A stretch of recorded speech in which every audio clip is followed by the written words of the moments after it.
Welcome to Flames TV. I'm joined by Mikael Backlund. And Michael, before we get into the road trip that you are back from, I want to ask you about the T-shirt. Fans are going to be able to buy this T-shirt. Of course, there are 6 Swedes on the team. Tell me what you think about the T-shirt and how much of it is a source of pride to you to represent Sweden in the NHL and on this team. Yeah, I think they look good. I think they did a good job. The tricolour and the flaming C on the arm there. So I'm happy with the style and everything, so it looks good. I hope they sell well. And yeah, no, for sure, I'm proud to represent Sweden over here in the NHL. You know, every time I got to play for Sweden, it's been an honor, and to have some Swedish teammates is always a lot of fun. Early years, I only had one or no one really, so I spent a lot of time alone without having another Swedes on this team as well. So having 5 Swedish teammates, it's a lot of fun. I'm sure fans are going to love that T-shirt. It looks very sharp. Let's talk about the road trip a little bit.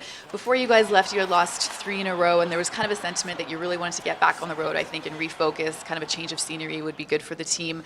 Safe to say that you accomplished what you wanted to on this road trip? Yeah, for sure. We talked about the way we started the season. We lost one in Edmonton, came home here, lost 1 game to Anaheim in overtime, and then we went on a 4-game road trip, and we were trying to go remind ourselves how we came out on that road trip, played really well the first game, and kept that going the whole road trip and set ourselves up for a good start of the season. So we talked about that, and that's what we did.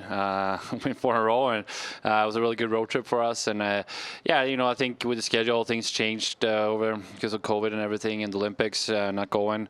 We got to be home for a long stretch, and we're used to being in and out of the stadium, and we love being home with families and playing in front of our fans. But it's also nice to get a little change. And when you start losing, maybe it's a good time to change things up. And so this road trip came at a good time for us. So you have a big week ahead now. You're 7 points up in the Pacific. You could clinch a playoff spot by the end of this week. What's the trick to just taking it game by game and not thinking too far ahead of yourselves? Well, there's just 10 games left, so you really got to break it down now.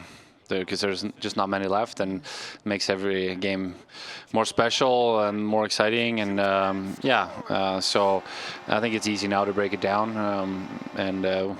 We talked about wanting to get to 100 points as soon as possible, to clinch as soon as possible. So that's our goal, and hopefully we can do it this week. So you beat, I was going to say Sweden. I have Sweden on the brain now. You beat Seattle, your last game on the road trip. You play them again tomorrow to wrap up the home and home. Of course, they'll make adjustments, but what do you think the key is to beating them again back to back? I think we got to play better. I didn't think we played a great game in Seattle. Our PK was really good. Marky was good in net, so that definitely helped us win the game. And so we know we can be better. We know they got to come harder because they don't want to lose twice to us, so twice in a row. So we know we got to come out with a really good start. And we talked a little adjustments we're going to do too this morning, and I'm sure they're going to talk about it as well. So it should be a fun game tomorrow. Thanks, Michael. Appreciate the time. Yeah, of course.